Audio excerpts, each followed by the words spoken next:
Hello students, कैसे हैं आप सभी लोग।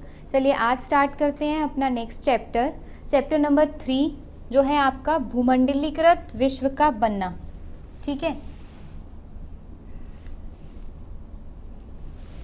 थर्ड चैप्टर का नाम है भूमंडलीकृत विश्व का बनना। मैं उम्मीद करती हूँ कि आप लोग क्वेश्चन बैंक जो विद्या क्वेश्चन बैंक है उसके क्वेश्चंस को लगातार प्रैक्टिस कर रहे होंगे, लिख लिख कर उन्हें देख रहे होंगे।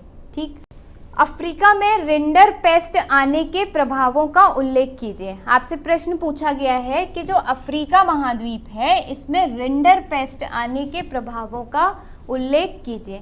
अफ्रीका में रिंडर पेस्ट कब आया था? 1890 में आया था, शुरू हुई थी। अब रिंडर पेस्ट क्या है? सबसे पहले तो रिंडर पेस्ट एक तरीके का मवेशियों में होने वाला प्लेग है। जैसे इंसानों में प्लेग हो जाता है, प्लेग एक बीमारी है, उसी तरीके से जब मवेशी जैसे आपके पशु जो होते हैं गाय भैंस, इनमें जब आपका प्लेग फैलता है तब उसे हम क्या कहते हैं? रिंडर पेस्ट कहते हैं। तो यही पूछा गया है कि जब अफ्रीका में रिंडर पेस्ट आया तो उसके क्या प्रभाव पड़े। देखिए सबसे पहले क्या होगा, अफ्रीका में अगर हम बात करें तो अफ्रीका में आय के मुख्य स्रोत यानी जो उनकी आय होती थी, पैसा आता था अफ्रीका के लोगों के पास, वो दो तरीकों से आता था। एक तो थोड़ी बहुत उनके पास ज़मीन थी जिस पे वो खेती कर लेते थे। दूसरा उनके पास क्या थे? मवेशी थे यानी पशु थे, जिनसे वो क्या करते थे दूध वगैरह उससे मिल जाता था, तो फिर उनको बेच करके उनकी आय हो जाती थी। तो ये दो उनकी आय के मुख्य स्रोत थे। लेकिन जब रिंडर पेस्ट आया तो क्या हुआ कि रिंडर पेस्ट की वजह से मवेशी एक बड़ी मात्रा में मरने लगे, उनकी मृत्यु होने लगी मवेशियों की।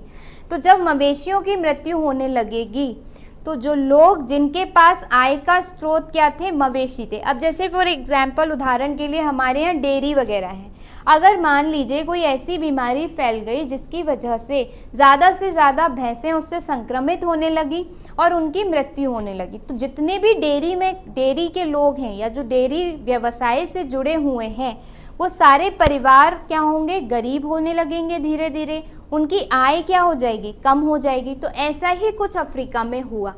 लेकिन उसका प्रभाव क्या पड़ा?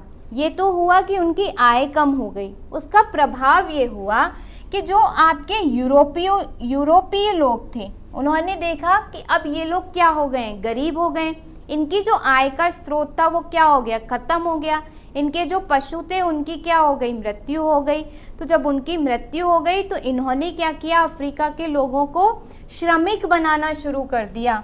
तो अफ्रीकी लोगों को श्रमिक बनाना चाहा, लेकिन पहले जब उनके पास में मवेशी थे तब उन्होंने मना कर दिया कि भैया हम श्रमिक नहीं बनेंगे क्योंकि हमारे पास तो आय का स्रोत है।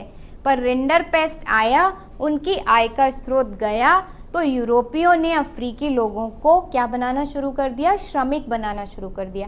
जो लोग पहले अपना खुद का व्यवसाय चला रहे थे अब वह यूरोपियों के अधीन श्रमिक बन गए। ठीक, एक प्रभाव ये हुआ। दूसरा प्रभाव, 90% मवेशी जिनकी मौत हो गई पशुओं के मारे जाने से, उनकी रोजी रोटी अफ्रीकियों की जो रोजी रोटी थी वह साधन नष्ट हो गया, और जिसकी वजह से जो यूरोपीय थे वो क्या कर पाए? उन पर अपना कब्जा कर पाए, उनको अपना गुलाम बना पाए। और इसके साथ साथ क्या हुआ? जितने भी वहाँ पर और संसाधन थे उनको भी यूरोपियों ने अपने हिस्से में कर लिया। तो इस प्रकार से अगर हम देखें तो क्या प्रभाव पड़े रिंडर पेस्ट के? पहला प्रभाव तो ये हुआ कि मवेशियों की एक बड़ी मात्रा में मृत्यु हुई, जिसकी वजह से अफ्रीकी लोगों की आय में कमी हुई। अफ्रीकी लोगों की आय में कमी होने की वजह से ब्रिटेन उन्हें श्रमिक बाजार में धकेल सका, उन्हें श्रमिक बना सका। तीसरी बात, अफ्रीका आसानी से औपनिवेश बन गया ब्रिटेनियों का या ब्रिटिश सरकार का। चौथा क्या हुआ? सामाजिक जो स्थिति थी, समाज में गरीबी फैली, समाज में स्वास्थ्य जो स्थिति थी वह और बेकार हुई। तो ये सारे आपके परिणाम हुए अफ्रीका में जब रिंडरपेस्ट आया उसके। ठीक, रिंडरपेस्ट क्या था? रिंडरपेस्ट आपका एक तरीके का मवेशियों का प्लेग था जो 1890 में अफ्रीका में आया था। ठीक है, गुलाम बन गए फिर अफ्रीकी लोग, इसीलिए अफ्रीका भी ब्रिटेन की क्या रही है? कॉलोनी रही है, उपनिवेश रहा है। ठीक है, समझ में आ गया? आगे चले, चलो अगला प्रश्न देखते हैं। अगला प्रश्न आपका जो है, यह प्रश्न है 6 अंकों का, 6 अंक का प्रश्न है आपका, ध्यान से देखेंगे इसको। प्रश्न पूछा गया है खाद्य उपलब्धता पर तकनीक के प्रभाव को दर्शाने के लिए इतिहास से 2 उदाहरण दीजिए। हमें 2 उदाहरण देने हैं जो ये बताए कि खाद्य उपलब्धता को किस तरीके से तकनीकी ने प्रभावित किया। यानी जैसे जैसे तकनीक का विकास होता गया, हमारे लिए खाद्य उपलब्धता और सुलभ होती गई। देखिए, पहले भारत की ही अगर हम बात करें, हमारे यहाँ अनाज का जो उत्पादन था कितना कम होता था, लेकिन जब क्या हुई, आपकी क्रांति आई, हरित क्रांति आई, हमारे यहाँ उत्पादन बहुत ज़्यादा बढ़ गया। ठीक, तो यही कह रहे हैं कि तकनीकी से खाद्य उपलब्धता, जो आपका खाद्य पदार्थ है उसकी मिलने की जो दर है वह बढ़ी। किस प्रकार बढ़ी वह आपको बताना है। ठीक, और 2 उदाहरण देने हैं हमें। ठीक है, पहला, 1890 तक वैश्विक अर्थव्यवस्था सामने आ चुकी थी, भूमंडलीकरण होना शुरू हो गया है। ठीक है, और तकनीक में बदलाव आ चुके थे, तो इसलिए खाद्य उपलब्धता पर तकनीक का प्रभाव पड़ना जाहिर था या पड़ना बहुत ज़रूरी था, पड़ेगा ही पड़ेगा। क्यों? क्योंकि ब्रिटेन में औद्योगिक क्रांति हो रही है आपकी, बहुत सारी नई नई खोजें हो रही हैं। ठीक है, जहाज की खोज, यानी आपकी जो भाप इंजन है उसकी खोज हो गई। भारत के अंदर ही रेलवे भी आ चुका था, टेलीग्राफ भी आ चुका था, टेलीफोन भी आ चुका था। तो ये सारे क्या थे? तकनीक के उदाहरण थे। अब इनसे खाद्य उपलब्धता कैसे प्रभावित हुई, हमें वो लिखना है। ठीक है, पहला देखो कैसे, जब रेलवे का विकास हुआ, रेल का विकास हुआ, रेलवे का विकास हुआ, उससे क्या हुआ? देखो, रेलवे क्या है, जो दूरी होती है उसको कम कर देती है। आप आज यहाँ बैठे हैं मेरठ से, या फिर यहाँ से आप रेल से आराम से जितनी दूर जाना चाहें आप जा सकते हैं। 1000 किलोमीटर की दूरी भी आप चंद घंटों में, 10-12 घंटों में तय कर लेते हैं। यानी रेल की वजह से क्या हुआ? दूरी कम हुई, विभिन्न शहरों के बीच में दूरी कम हुई। तो जब दूरी कम हुई तो वहाँ के जो खाद्य पदार्थ थे वो हमारे यहाँ भी आने लगे। ठीक, तो देखिए, अब भोजन किसी आसपास के गांव या कस्बे से नहीं बल्कि हजारों मील दूर से आने लगा था। आपका जो अमूल का दूध है कहाँ बनता है? ठीक है, और हर चौक पर, हर दुकान पर, हर गांव में वो उपलब्ध है। क्यों उपलब्ध हो पाया है? रेलवे की वजह से। वहाँ से रेलवे में लादा जाता है और जल्दी जल्दी रेलवे से सारे शहरों में पहुँच जाता है, आपका बस से पहुँच जाता है। तो ये क्या था? तकनीक का प्रभाव था और हमें खाद्य उपलब्धता हो रही थी। और ज़्यादा आपकी तकनीक का प्रभाव देख लो आज के समय में। ये तो आपसे पूछा गया है पास्ट का, भूत का पूछा गया है। आज के समय में देखो, स्विगी है आपके पास में, जोमेटो, जितने भी आपके ऑनलाइन ऐप हैं जो आप लोग इस्तेमाल भी करते होंगे, घर बैठे ही क्या करते हैं? ऑर्डर करते हैं फ़ोन से और हमारे पास में वो सामान आ जाता है। खाने का हो, पिज़्ज़ा हो, कोई भी चीज़ हमारे पास में क्या होती है? आ जाती है। ठीक है, तो हज़ारों मील दूर से आने लगा था। खाद्य पदार्थों को एक जगह से दूसरी जगह पहुंचाने के लिए रेलवे का इस्तेमाल किया जाता था। पानी के जहाज़ों से इसे दूसरे देशों में पहुंचाया जाता था।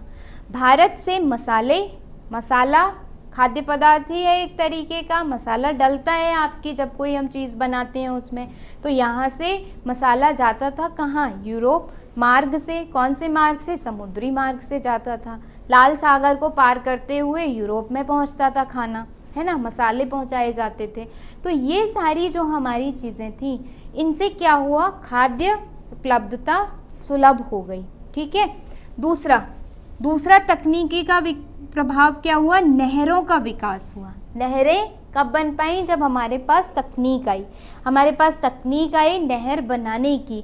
जब तकनीक आई नहर बनाने की तो सिंचाई की जो सुविधाएं थी वो बहुत अच्छी हुई। जब सिंचाई की सुविधाएं अच्छी हुई तो जो उत्पादन था, खेतों में जो उत्पादन होता है वह ज़्यादा हुआ।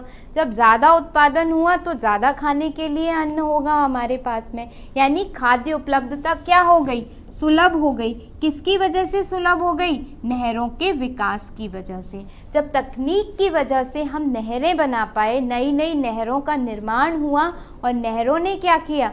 ऐसे इलाके जहाँ पे पानी की कमी है वहाँ पे भी पानी पहुँचा दिया। जहाँ पे पानी ज़्यादा है वहाँ से पानी, जहाँ पे पानी कम है वहाँ पहुँचाया, और जिसकी वजह से क्या हो गया? उत्पादन ज़्यादा हुआ। जब उत्पादन ज़्यादा हुआ तो हमारे लिए खाना भी ज़्यादा उपलब्ध हुआ, हमारे लिए अनाज ज़्यादा उपलब्ध हुआ।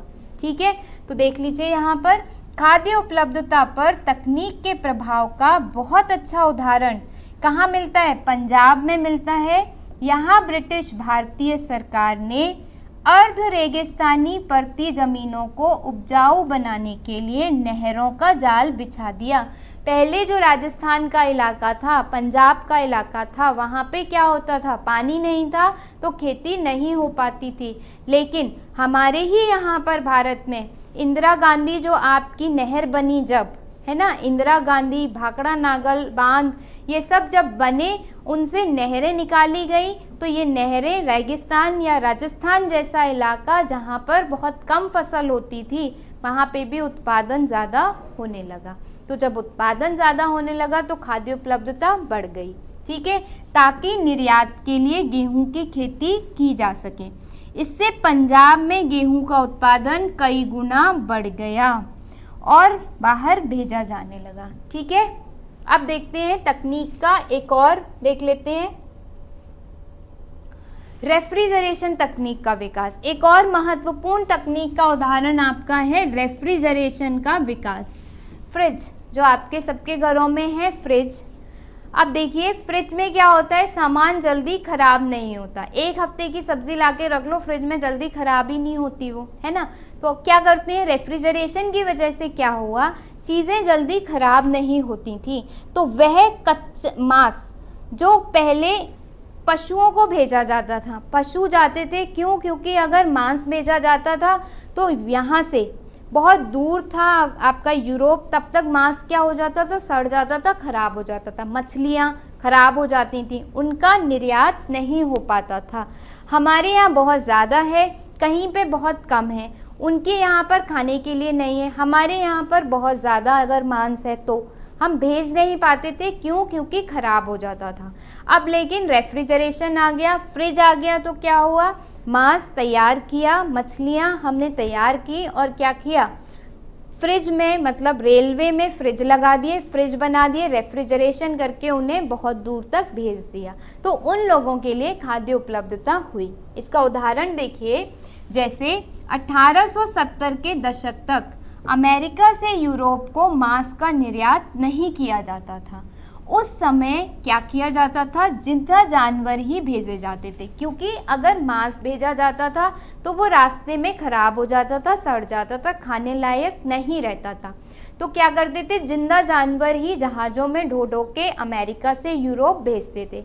अब देखिए, एक आपका जिंदा जानवर भेजा जाए और एक उसका मांस एक डब्बे में बंद करके भेजा जाए, तो कौन सा सुलभता से जाएगा? जो डब्बे में बंद करके उसका मांस भेजा गया है वह सुलभता से जाएगा जिंदा जानवर के बजाय। तो वही है यहाँ पर, जिन्हें यूरोप ले जाकर काटा जाता था, लेकिन जिंदा जानवर बहुत ज़्यादा जगह घेरते थे। काफ़ी संख्या में ये लंबे सफ़र में मर जाते थे और इनका वज़न गिर जाता था, खाने लायक नहीं रहते थे, इसलिए मांस खाना एक महंगा सौदा था। अब वहाँ पे मांस मिल नहीं पा रहा।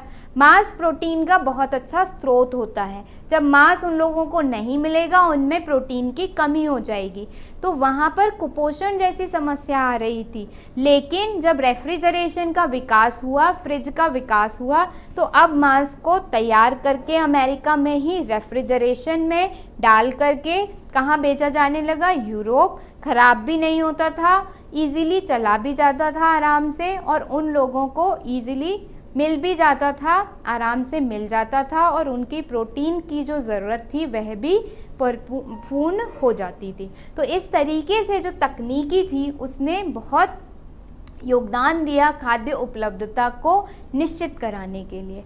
ठीक है, चलो अब चलते हैं अगले प्रश्न की तरफ। समझ में आ गया होगा। अगला प्रश्न आपसे पूछा गया है, प्रथम विश्व युद्ध के विश्व पर क्या प्रभाव पड़े। विश्व पर पड़ने वाले प्रभावों को बताना है हमें कि प्रथम विश्व युद्ध ने किस तरीके से विश्व को प्रभावित किया। देखिए, प्रथम विश्व युद्ध आपका होता है 1914 से 1919 तक। दो तरफ देश बटे हुए थे। एक तरफ थे आपके मित्र देश और दूसरी तरफ थे आपके धुरी देश। मित्र देश में आपके आते हैं ब्रिटेन, फ्रांस, रूस, और दूसरी तरफ केंद्रीय शक्तियां भी कह सकते हैं आप, धुरी देश भी कह सकते हैं, दोनों ही सही हैं। ठीक है, जैसे जर्मनी, ऑस्ट्रिया, हंगरी, ऑटोमन यानी कि तुर्की एम्पायर, जो तुर्क साम्राज्य था वह, दोनों थे। 1914 से 1919 तक ये चलता है। प्रथम विश्व युद्ध जब खत्म हो जाता है उसके बहुत भीषण प्रभाव पड़ते हैं मानव सभ्यता के इतिहास में। जैसे पहला प्रभाव तो देखिए ये होता है कि एक तो सामाजिक स्थिति खराब होगी। सामाजिक स्थिति कैसे खराब होगी, कल भी बताया था कि युद्ध में क्या होता है, बहुत ज़्यादा खर्च होता है, बहुत ज़्यादा पैसा खर्च होता है। अब उस पैसे की भरपाई तो करेंगे देश, कैसे करेंगे, कर बढ़ा करके। तो कर बढ़ गया तो लोगों पर जो वजन था यानी बर्डन जो था लोगों पर, भार ज़्यादा बढ़ गया, तो समाज में स्थिति खराब हुई। दूसरा ये हुआ कि यहाँ पर बहुत विशाल मात्रा में उद्योगों से निकलने वाला जो सामान था उसकी वजह से युद्ध हुआ। देखिए इसमें क्या हुआ था, बहुत ज़्यादा अस्त्र शस्त्रों का इस्तेमाल हुआ। इतने ज़्यादा अस्त्र शस्त्रों का एकदम से इस्तेमाल होगा तो तब तो वो बनाए जाएंगे, युद्ध चल रहा था तब उनका उत्पादन ज़्यादा किया जाएगा अस्त्र शस्त्रों का। पर एकदम से जब आपका युद्ध रुका तो अब जो लोग इस उत्पादन में लगे हुए थे वो कहाँ जाएं, बेरोजगार हो गए, तो बेरोजगारी बढ़ गई। तीसरा और प्रभाव क्या होगा कि इस युद्ध के दौरान एक देश ने दूसरे देश पर बहुत बुरी तरीके से हमले किए, यानी कि उस देश की किसी भी तरीके से उसको बिना हर तरीके से नज़रअंदाज करते हुए उस पर हमले किए गए। तो सारे देश मतलब एक दूसरे के बुरी तरीके के शत्रु बन गए। ठीक है, तो पूरे विश्व में अशांति फैल गई उसकी वजह से, प्रथम विश्व युद्ध की वजह से।